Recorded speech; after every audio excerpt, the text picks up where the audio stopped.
So Kapil briefly touched on this aspect.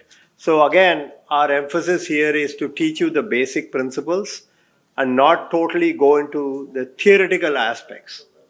So what's so unique about adult ARDS? How is it different from neonatal ARDS or neonatal respiratory distress syndrome? So it's though it is surfactant deficiency, even in an adult ARDS, you will get surfactant depletion as well as inactivation. But the important aspect to differentiate is ARDS in an adult is heterogeneous disease. It's not as homogeneous. So everything that you are learning today, everything that you learned a little bit of yesterday is predicated on the fact that ARDS in an adult has a heterogeneous distribution. What does that mean? There are three parts of the lung that we typically deal with in ARDS. Number one, disease lung. Number two, normal lung. And there is a third important element is called the recruitable lung. So all we are trying to do, if you understand whether it is driving pressure, open lung ventilation, esophageal PEEP monitoring, and looking for the positive transpleural pressure, everything is aimed at one thing. And what is that? Try to get as much of the recruitable lung back to function. You don't want to injure the normal lung. You are going to say, to hell with the diseased lung, we're going to forget about the diseased lung, we're going to be treating it appropriately. So I think it's incredibly important not to forget the other. So I'm going to briefly touch on non-ventilatory strategies, we are calling it, the other aspects of ARDS. Okay, what are the other aspects of ARDS? So remember, prevention is never sexy, but is the most important aspect of management of ARDS. If you can prevent ARDS formation by giving a little more attention before the onset of ARDS, that's what you're looking for.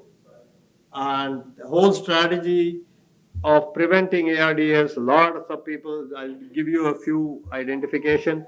I'm not going to talk about low tidal volume. Ajay has a beautiful talk on the physiology of ARDS and what is actually happening with ARDS. And he's going to talk on the mechanical ventilator strategy. Ross is going to talk on open lung ventilation. And so what I'm going to talk about is everything else, which is restrictive versus liberal fluid accumulation that happens in ARDS. How do you reduce dead space, right? We're going to talk about early prone positioning, early neuromuscular paralysis. And we have dedicated a whole day to ECMO tomorrow. And I also want to briefly talk about the long-term outcomes of ARDS. A lot of people talk about, okay, what is the big point of putting so much emphasis on this real sick one patient, particularly in a resource-constrained atmosphere that we have in India? What's the big deal? Why are 5 intensivists working on one patient? That's because if you are able to get him through this, we believe we'll have a very productive life ahead, particularly if there is lack of significant comorbidities. And we learned that during COVID. It's a very, very gratifying experience, at least for us during COVID. So I'm going to briefly talk about. Okay, so focus on intervention. So I'm just going to, in the ability to act early is something that the NHLBI, the Heart, Lung and Blood Institute of the NIH, is always highlighting the importance of how, what are the simple, can you give me some simple examples of how we could reduce the severity of lung injury? Give me one example that we use on a daily basis. Keep the tidal volume, keep the tidal volume low. In fact, when Jim Blum, one of our colleagues, was there, we used to have, we did a study where as soon as in the operating room when the anesthesia tidal volumes were recorded, and if we notice it to be more than 10 ml, a predicted body weight, that anesthesiologist and the team will get a pager. And that pager will say, hey, your tidal volumes are too high, try to get it down. So those are some of the simple strategies. I'm not going to go into it because each of these slides is actually a topic. So I'm not going to talk too much about ACT early part, but it's incredibly important that if you remember the lung safe study, one of the things we learned is we ignored the onset of ARDS.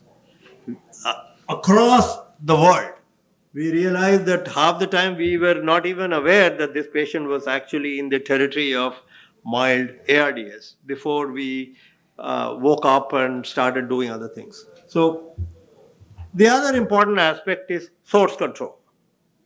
If your belly or abdomen is full of pus or perforated diverticulitis, full of fecal matter, you can provide the best supportive care. He's not going to survive unless you have source control.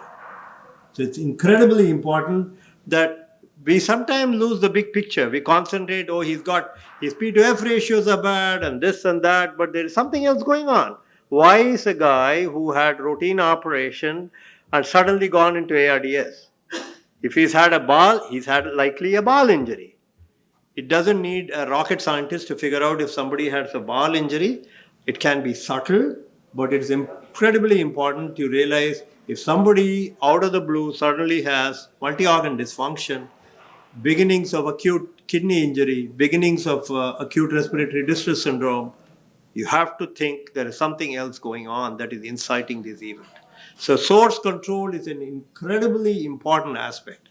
Now, we cannot do source control of bacterial pneumonia. We can't suction all the bacteria out of the respiratory tree. Why? Because we have the ports of Kohn. Each of the alveolar units communicates with the other alveolar unit. So it's incredibly important to realize some conditions like pancreatitis. Necrotizing, especially acute necrotizing pancreatitis, it is really hard to get the switch off the ARDS unless you have the pancreatitis is beginning to get better. So there you have no choice but to work on everything else we know about mitigating the severity of lung injury in ARDS. But don't forget source control. The big picture is incredibly important. If somebody is doing, I always look at a trajectory of a patient. Cardiac surgery patient, doing well, suddenly not doing well. Something happened. ARDS is just a secondary manifestation of what is happening. So don't forget the big picture. Ajay likely is going to touch on this subject, but remember the hallmark of ARDS is injury to alveolar capillary interface. This is where oxygenation happens. This is where fluid transudation happens. I don't want to bore you with the mechanistic aspects of what happens with the hypoxemia and all the elevated cytokines. But it's important to remember is this barrier dysfunction, which is what is responsible for ARDS. Now, why do I say that? Person who is sicker is likely going to have a lot more barrier dysfunction. And we will talk about it when we talk about restrictive fluid strategy. It's not that easy. All right, so briefly touching on the Berlin definition. We talked about it yesterday. We have touched, everybody knows. We used to have the WHO consensus conference, and then we decided that this is a sort of a better definition, if you want to call it. Few things are important. First of all, they started paying a little more importance to the requirement for PEEP, right? Because as you know very well, what did we learn yesterday? FiO2, mean airway pressure, PEEP.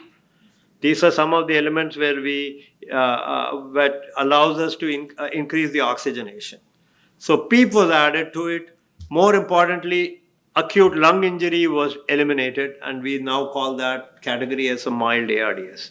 Definitions are not important in the context on a daily basis, but what is important here is each of these, as you go through these stages, the attributable mortality goes anywhere from 27 to 45%. This is from the JAMA study in 2012. The numbers have come down a bit, but as you go up on the stage with the severity of lung injury, you are bound to get more mortality. So that tells you that there are some aspects of the definition which are okay.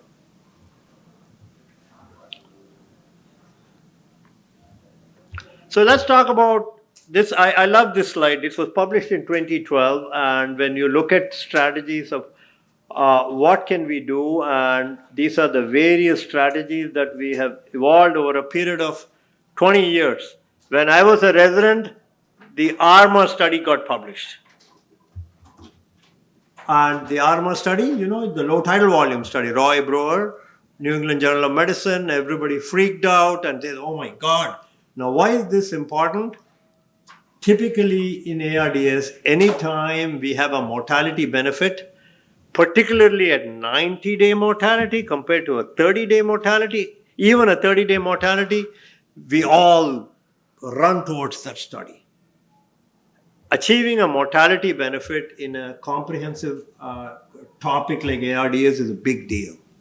So that's why so much of attention to like the ProSeva study or the Accuracy study or the ARMA study, all of them showed mortality benefit. As soon as we hear the word there is a mortality benefit, we literally say, okay, this is a really, especially if the study is done well. But the important aspect is, if you notice in any critical care study, not only we are looking at 30-day mortality, we notice a lot of these patients were going to rehab, coming back with florid sepsis and dying. So now if you look at any study that is done for sepsis or ARDS, they are looking at 90-day mortality because there was a sizable population of people who were doing fine, got discharged from the ICU, to the floors or to the rehab centers, came back and had significant organ dysfunction and went on to die. So let's talk a little bit about, so we're going to talk about all this. So and we talked about HFO, high frequency oscillator. Literally it has disappeared. We briefly touched on it. This is an important slide. I love this slide. It's an early study. How much hypoxemia do we tolerate? Yesterday, somebody was saying, why is it okay to have saturations of 88 on conventional mechanical ventilation, whereas as soon as we switch to ECMO, it is 80? These are arbitrary numbers. We do realize that even when you place people on ECMO, the native lung function seems to be incredibly important. Though we think, yes, okay, we always joke, oh yeah, he's stable on ECMO. What's the saturation? 80. The same 80 a day before you were not willing to, and there is a certain arbitrariness to the quality of critical care because we realize, okay, we have given him the maximal rescue support. So there is no way in hell we can do anything more. So, but if you look at this study, a significant number of people, we do tolerate hypoxemia. So there is this strategy of permissive hypoxia, which has gradually entered into the arena. Nothing is new here, but it's important to remember if you are shooting for 90 PO2s with saturation of 99, you will never get anybody off the mechanical ventilation. And just remember, longer they are on the ventilation, higher is the cumulative risk of ventilator-associated pneumonia. So it is important for you to wean or liberate them from mechanical ventilation. It's not just a stylistic aspect. Shorter they are on the ventilator, better it is for the patient. As simple as that. So fluid strategy. Coming to the first strategy. So this is the FACT study under the New England Journal publication. Everybody knows the FACT study, and if you look at the FACT study, and the difference between, there was a conservative arm and so-called as a liberal arm. Liberal arm, people were allowed to give whatever fluid you want to give. The conservative arm was where you have a very restrictive strategy in terms of fluid. And when they finally calculated the difference between the ARMA alveoli study, FACT trial, liberal arm to the conservative arm was 7 liters. Now you say, oh my God. So what did we find? We found difference in mortality. Pauline further published, one of my colleagues, she published on this. And what we found was a divergent column of People who had liberal strategies did poorer compared to a conservative fluid strategy. Now, on a very simplistic way, it looks like, okay, you give more fluids, people are going to die. Right? Why did we give more fluids? Come again? Okay. It's not like a single organ, right? He was hypotensive or whatever, you give fluids. So the guy who has a significantly more leaky alveolar capillary barrier, or there is a significantly more alveolar capillary dysfunction, will require more fluid. So it's not as simple as, oh my God, you give more fluid, you will have mortality. Why did we give? But the take home message here is be very careful. Yesterday somebody was asking, like, how do you regulate the amount of fluid? And Mitch Levy told me this long back. I was a fellow, 1999. And he said, keep the sodium 145 to 147. Sodium is I love following serum sodiums when I'm in the unit because fluid strategies can be governed. Of course, there are caveats of syndrome of inappropriate ADH secretion or hyponatremia or with hypervolumic hyponatremia. Here we are talking about sodium. If everything is okay and patient does not have AKI, it's a good way to follow sodium. So you want to keep the patient dry. And what can you do from a daily perspective? Number one, a strict eyes and nose. You want to first make sure that the amount of fluid that you're giving is less. No point chasing it after you've been totally indiscriminate regard. So what do? If somebody is getting, first of all supplemental IB fluid, he doesn't need. Patient is on enteral nutrition, so he doesn't need. Second simple strategy, if somebody is on 1 kilocal per ml in terms of their enteral nutrition or 1.5 kilocal, make it a 2 kilocal formula. That will cut down from 2 liters literally to 1 liter. Antibiotic administration.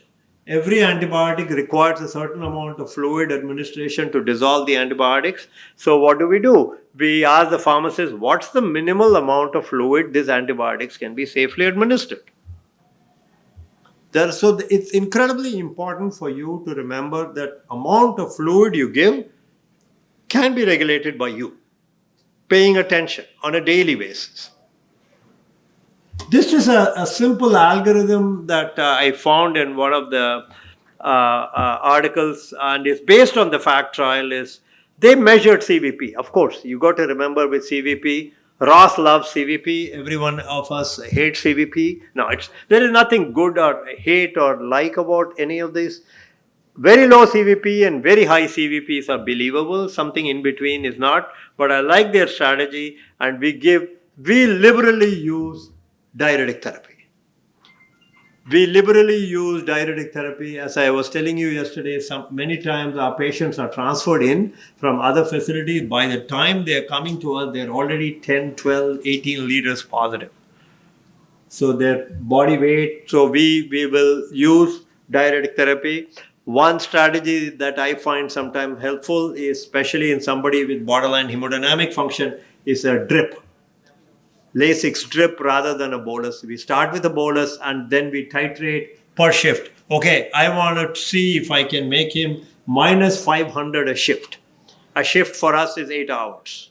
So 8-hour shift, we want to keep him so that the whole idea will be by tomorrow, this patient should be 1.5 liters negative. And if he is not, if the hemodynamics are good, then you give diuretic therapy. The common problem sometimes comes hemodynamics. Okay, now the hemodynamics is over. Am I drying him out too much? Because now the patient has become a little hypotensive, but the patient is also on propofol. Patient is on fentanyl for analgesia. Patient is on other medication. How do you figure out? An easier way is to look at lactate. If the lactates are not budging and the lactates are not increasing, very likely your diuretic therapy is okay to continue even if you have mild hypotension. You have to be careful. It doesn't make sense to give diuretic therapy in the face of hypotension.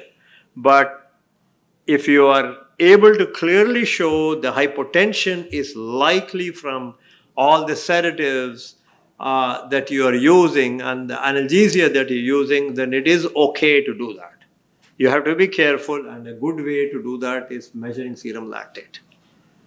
Great way to make sure that the tissue organ perfusion is well preserved. So what's the conclusion of negative volume? We say negative fluid balance at day 4 is independently associated with improved outcomes. So take home message: reduce the input. Make sure you cut down the amount of fluids you're giving. If somebody is significantly fluid positive, consider brisk diuretic therapy. Make sure you are able to chart it. You can do a continuous diuretic therapy. And the last aspect is make sure that if you are doing it in the face of systemic hypotension, that it is not hypovolemia. You don't want to give diuretic therapy in the face of hypovolemia because that definitely increases chances of AKI, an independent predictor of mortality in ARDS, AKI.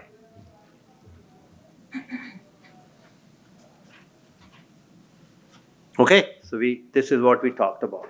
Keep the fluids balance incredibly important. Every day on an ARDS patient, Kapil and Sanjeev showed yesterday about curly B lines, amount of fluid. That's another way to follow that. These guys are much more facile with ultrasound than old people like us, but it is one way for you to do that. Okay, second aspect. Let's talk about what's the other big problem about ARDS? Dead space, right? Everybody understand the concept of dead space, and why are we getting into dead space? Yesterday we preached, and we've been preaching for the past 25 years, low tidal volumes are good. So there is one downside of the low tidal volume, there is a possibility of hypoventilation. And as you remember, what is the first thing I told you? This is a heterogeneous disease. This is not a homogeneous disease of neonatal respiratory distress. I have worked on surfactant replacement strategies in adults, and if you look at all the studies, they have never shown to have any mortality benefit. Why is that? Because it's a heterogeneous disease compared to homogeneous neonatal respiratory distress syndrome. So here what are the ways we can what can we do to reduce the dead space? So this is, some people, by the way, call it a plastic dead space. Have you heard this terminology? It's a plastic dead space, meaning all the other tubes and stuff that you are putting on, we call it the cruel intensivist has added on, so to speak. And then there is a whole hypermetabolic rate related to a massive systemic inflammatory response. So what are the simple strategies that we have done in the literature that can reduce dead space? So easy thing would be remove the heat moisture and replace with a modifier. Right? This is something we can do. You can remove approximately 20 ml of dead space. Get rid of ventilatory tubing as much as possible. Do we have a protocol, Kelly or Jess? We always use active humidity. Okay. Okay. And then the other thing this is again a sort of a theoretical thing, and it used to be popular when I was younger, which is aspirating tracheobronchial gas and then flushing the circuit with fresh gas. It used to be called aspits. It's sort of become a little more theoretical because you're introducing also a lot of bacteria into the circulation and things like that. It's sort of, I just wanted to include that as for its historical benefit. We have to remember history sometimes, right? Okay, let's go to the next thing, prone positioning. What about tracheostomy? Zero data. That's not enough. It does, but there is zero data to suggest that it improves mortality in ARDS. Again, remember, No studies. Studies have been done indirectly through these studies, and independently tracheostomy is not associated with survival. Has a study alone be done for ARDS and tracheostomy? I'm not aware of. I'm sure Ross and Kapil may know more stuff about that. So let's talk about prone positioning. Okay, so prone positioning, and I'm trying to figure out, we have a very simple strategy of prone positioning in our ICUs. So I would like to share that video sometime. I'm trying to figure out, Deepak, if you can share that video. It's a simple maneuver of how we have a particular way, I'm not going to go into the details. So let's talk about the ProSeva study. So before that, Gattinoni was one of the first people to proclaim prone study, and he did CAT scans, and he was able to show that what happens in prone position, we briefly talked about yesterday, Jess and Kelly, when they were talking about ARDS strategies, what happens in prone positioning. Basically, you are trying to ventilate the best perfused part of the lung.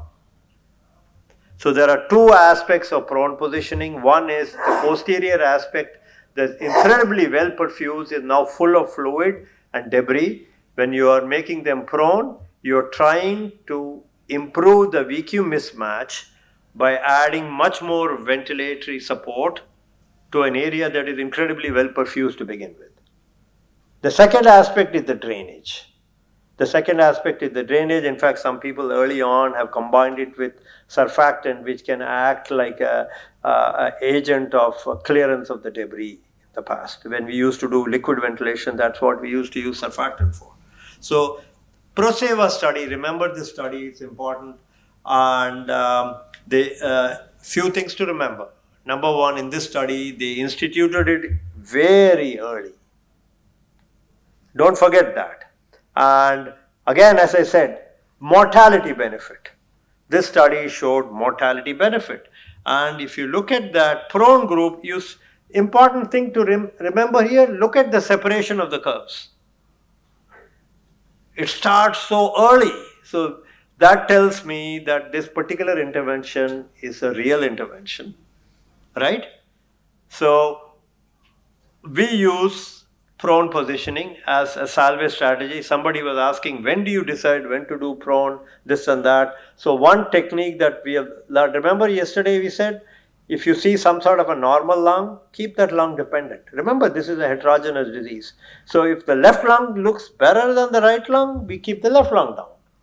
That is an easier way for you to see, okay, am I going to be successful? And as you know, there are a group of people who will not benefit from prone positioning. So some people will benefit, and if you overarchingly look at all the plots of what are the trials, you could argue that overall the data favors prone positioning. But caveats, important, you have to remember all these studies were done with one particular aspect, but what really is adding to the survival advantage as we grow through the years is we are instituting a lot of other things as well. Nobody is going to do a 12 ml kg body weight of tidal volume. Everybody has accepted that sort of the truth, at least for the time being, right? Everybody has accepted that conservative strategy has to be important. Now you add prone positioning to that. So perhaps it is beneficial, and as you see that the curve is generally towards improvement of prone positioning. Other positions have been tried, sitting, standing. Sitting is sort of harder, partly because, if you look at 45 degree up, head up. Yes. Have you ever seen somebody who is a 45 degree up? They literally look as if they are sitting up. And when you think it is 45 degrees, it's actually 30 degrees. And the Canadian Critical Care Trials Group has done a lot of studies. It shows the reduction in ventilator-associated pneumonia. Not for ARDS, it has not been done. But it is very hard. You know why it is hard to keep people sitting up? Yep. Patients keep sliding down. The nurses can only do this 10 times a day. And then they say, screw this, I'm not going to do it. It's important. For brain injury patients, we anyway keep them 30 to 45 up. You think you are keeping 45 up, but typically they are 30 up. A 45 up looks like this. With a break at the knee Yeah. and the bed, I mean, I would say simpler than prone. That's all I'm saying. Yeah, but I'm not sure that it doesn't relieve the posterior aspects of the lung. So that the dependent part, if you look at just simply if it is fluid flowing down, it's still flowing down to the lower area. So It's an area perspective. yeah, we could think about, and again, the compliance part is also important. We need to be sure that we are doing it. There is clear evidence that reduces ventilator-associated pneumonia, but most ICUs struggle with it. Okay, early neuromuscular paralysis. This is an interesting study, the Accurasis study. We talked about it. Till that time, the general idea was lesser sedation, spontaneous awakening trial, spontaneous breathing trial, less is better. And then this study came out of the blue and said, oh my God, what did we find in the study? We found, so 340 patients, 20 ICUs, they chose relatively significantly sick patients. And look, mortality benefit, again, as I said, if we show a mortality benefit in any ARDS group, it's significant. So the ventilator-free days, organ-free failure rate, all those things were lesser when you subject them to neuromuscular paralysis. Now, what's the caveat here? The caveat here is early institution. Earlier you are intervening. So the take-home message from what is the take-home message? Act early. Identify early, prevent lung injury at an earlier stage so that the lung injury doesn't deteriorate. So it is likely that the benefit that we see, even with ECMO, we all believe you get them to us early, we will have that benefit. You get them to us 2 to 3 weeks later, yes, Ajay? So, I think this is a very interesting study. Yeah, this is Why? Why? Yeah. So what neuromuscular paralysis does, from a theoretical concern, is number one, it reduces the amount of sedation requirement and hypotension. Number two, ventilator dysynchrony can be completely eliminated, and there is a metabolic component too, that you are quote unquote reducing the basal metabolic rate by institution. That's like, these are all theoretical.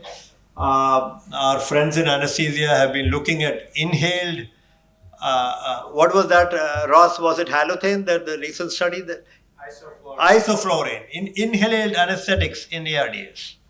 And the logic here is a lot more than just deep sedation, lack of ventilator dysynchrony, but there are also anti-inflammatory effects, especially of cisatracurium.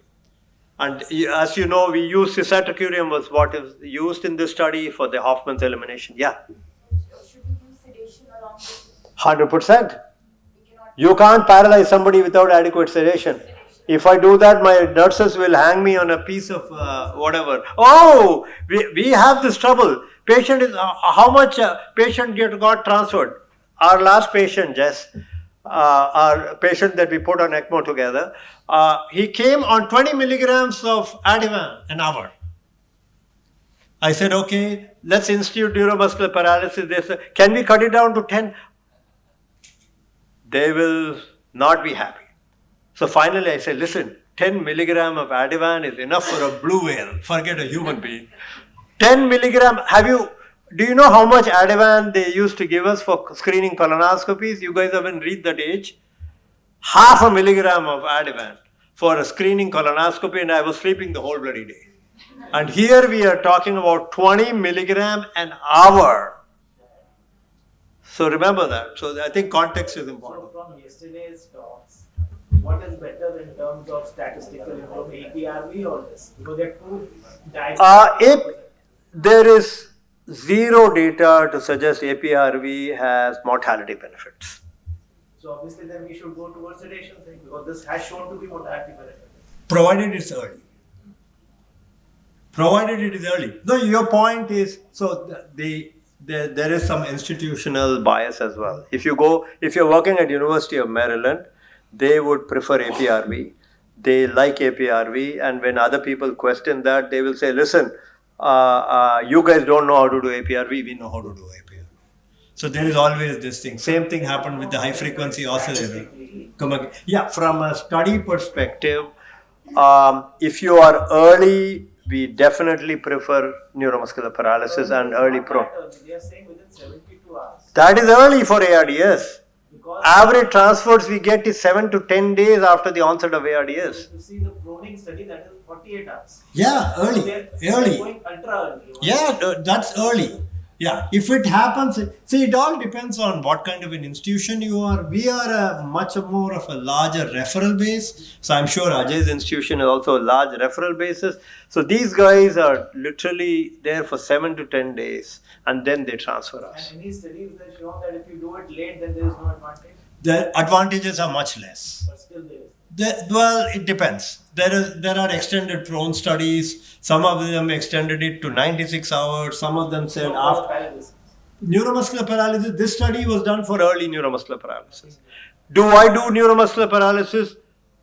Yes, as a salvage strategy because now I'm thinking ECMO. You think about you're putting there is no easy algorithm for all this.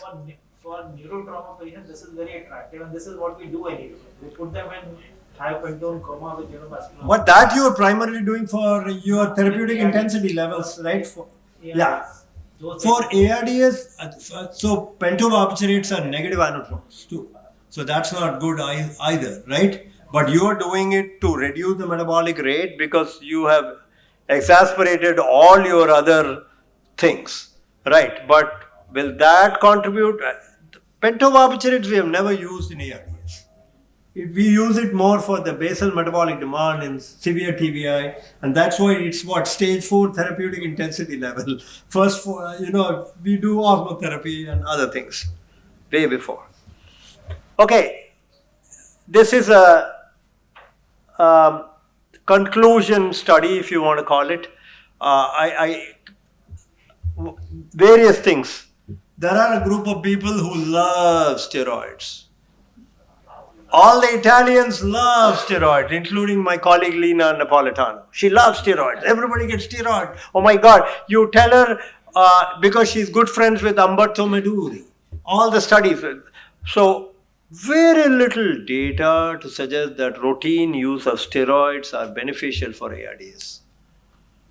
But if you look at if you have adequate sepsis, steroids. If you are thinking about septic shock, definitely steroids. But overarching, very little combination data to suggest that steroids are really required for ARDS. As simple as that. Nitric oxide we talked about yesterday, not FDA approved, incredibly important, incredibly expensive. And as I was saying to my group here, nitric oxide will stop working after 48 hours. It's something like tachyphylaxis, and nitric oxide combines with free radicals to form peroxynitrite, which is the exact opposite. Peroxynitrite is a powerful vasoconstrictor. So we use it for phosphodiesterase inhibitors, no mortality benefits, antifungal agents, no mortality benefits. So bottom line, improvements in oxygenation do not translate into survival advantage. To simplify it, pharmacotherapy has not been, and as I said, never as sexy. Prevention. Keep the volume low. If you are identifying aspiration, make sure you are reducing the aspiration risk factors. Keep the head up 45 degrees, all those other things, but always makes much more sense. Talk a little bit about prevention, and I am sure that you are familiar with Petal Networks. So this was the prevention drive. We are part of one of the 12 clinical centers. My colleague Pauline Park has run many of these studies. They are all very intricately named after flowers. Must be another horticulturist like me who was part of this. The Rose study, early news, long-term out. So they did a lot of preventive strategies. And I think it's not out yet, but overarching. So these are some of the studies that we have done with aspirin was another study that a lot of them turned out to be negative studies. Otherwise, that would have become the standard of care. There was some study regarding statins. As you know, statins have pleiotropism. That means they have multiple effects at multiple levels. So they have not sort of crept into thing. to the strategy of early prevention. See, but it is an ongoing area of significant interest, at least for the Heart, Lung and Blood Institute that funds the ARDS networks. So let's talk a little bit about the long-term outcomes part. So here it is. This is from the Heart, Lung and Blood Institute. And what we are trying to figure out is there a way of the molecular preemption? That's the idea of the prevention strategy. I just wanted to show you this slide. So Margaret Herridge has done a lot of these works regarding functional disability, right? Why is it so important that we put so much of resources? In India, we are always asked, right, we are a resource limited environment. Should I be putting all these efforts to save one patient? That's a really, really hard ethical question to answer. What if this was your father? Right? What if this is so, we struggle with it too. There have been patients in our ICU, we had ECMO for 300 days. Remember Paddy? Right? 300 days. Every month, the ethics guys will come and say, hey, what are we doing here? Who's going to pay all these bills? It's the taxpayer, which is all of us. And then, but you go and they will say, okay, can we go see the patient? The patient is extubated, has 2 ECMO lines coming, she's playing cards with her family. But you can't do anything else because her panel reactive antibody status is so high, she's not a candidate for lung transplant. What are you going to do? Ethically, it becomes a nightmare. We've had another patient, she had severe clostridial sepsis following normal vaginal delivery, and then she was in the ICU for 320 days. And then every once in a while, when everybody is feeling down, the baby will come and everybody cheers up. Oh my God, we have to keep the mother. We are all human beings. We are all governed by emotion, but this is an important thing we have to think about. And when people ask me, is India ready for something like ECMO? I think we should have that. I think we should be careful about where we are using it. We should have everything in our armamentarium. This was, if you look at the history of India, when we were just starting our life, following 1947 and 1915, at that time they will argue, should we only concentrate on sanitation and clean air?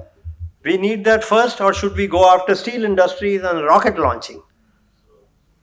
Right? So, and we know ISRO. So I think as a country, we ask these questions, but I think it's important to realize, and this is based on, if you look at all the ARDS survivors, lot more of the neuromuscular rather than really respiratory status. Okay, I'm going to briefly talk a little bit about COVID. We did learn a few things, and I'm not going to go. COVID is, everybody wants to forget COVID, so I don't want to get back. And these are some of our COVID patients. These are the 3 patients I was associated with. I had cannulated them and they made recovery. So we did learn, and the important thing we also learned with COVID was early, that this was not particularly dissimilar to what we had learned through years of ARDS. Overnight we thought this was like a new disease. Yeah, it's a new disease, but we are very familiar with H5N1 and H1N1, highly thrombogenic, early institution of anticoagulation, and COVID affected the disproportionate minority way much more, because we also learned that hypoxemia was hard to discover in dark-skinned people. And bottom line, it was a very, very rewarding experience. I'm not going to go through all this. Personally, these are some of the patients that I rounded on them during ECMO time. I'm hoping you don't recognize the person on your left. He's a big-time CEO of a large corporation. But these had a lot of meaning for me. The woman on the right is a mother of 3 children, and they put her on ECMO in Baroda, and they said, "Hey, can we do this tele rounds?" And what was the question they were asking? The question they were asking is, should we continue or should we let her go? I said, okay, I want to see. They, in India, we don't have too much of HIPAA violations. So somebody took a camera and she smiled and did this to me. I said, wait a minute, we can't let her go. She's smiling. That's GCS of 17. If somebody has sense of humor, that's GCS of. So it was a really good time. Thank you very much, and I'll be happy to answer questions.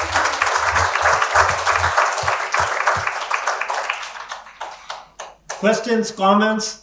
Yes? Yeah. When we put the patient on ECMO and calling at the same time. ECMO is tomorrow.